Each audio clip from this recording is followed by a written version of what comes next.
Introduction: Multiplying Your Profits.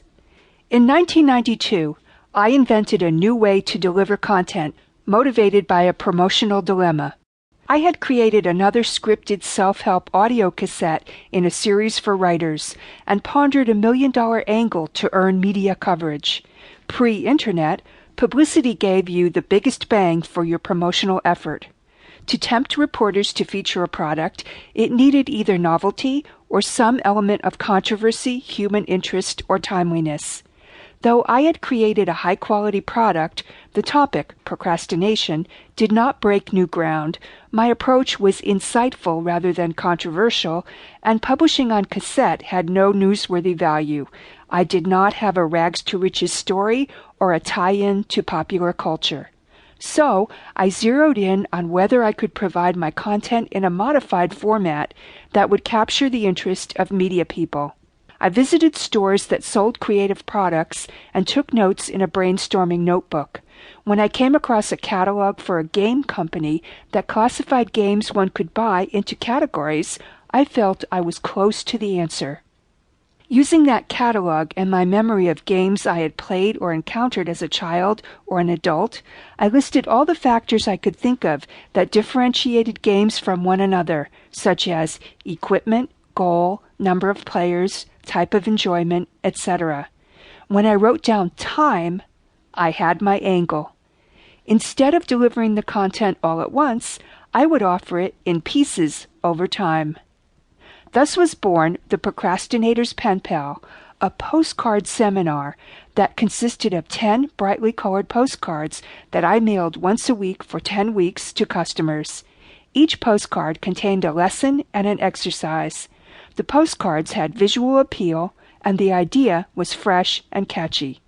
No one had ever heard of a postcard seminar, of course, and the press release I sent out snagged a feature story in Entrepreneur magazine with a photo of me holding up a fanned-out set of my postcards. Close to 36 newspapers around the world ran a story on the product as well. I charged $19.95, the same price as the audio cassette, and some customers ordered 2 copies of the postcard seminar, one sent through the mail as intended, and the other to keep for reference as a pristine set without stamps and postmarks.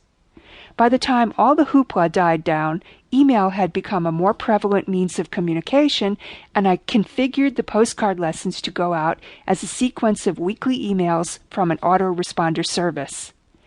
In the last few years, I have promoted the email version of the postcard seminar for $19.95 at the end of December, beginning of January, when people's minds are on goal setting for the coming year and overcoming procrastination. Buyers receive 1 email lesson and 1 reminder email each week for 10 weeks, and at the end of the series, they receive all the lessons in a PDF file. The Procrastinator's Pen Pal sells well to my regular list in this format, and perhaps one of these years I'll bring back the postcard version, which I've let go dormant as well. As for the cassette tape, I sold copies for more than a decade at speaking engagements and adult education workshops.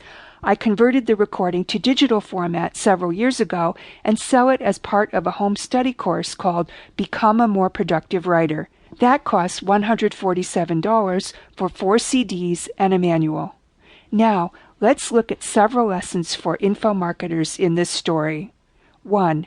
You can make a ho-hum product more attention-getting by changing its format or method of content delivery. 2.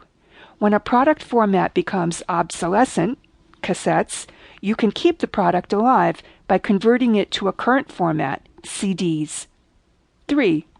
You can earn more money from something you've already done by combining it with other components in a home study course. 4.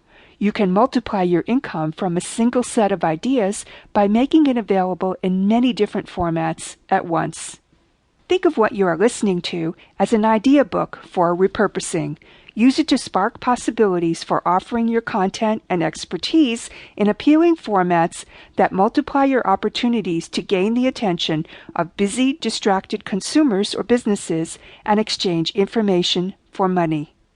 Instead of either A or B options, this is a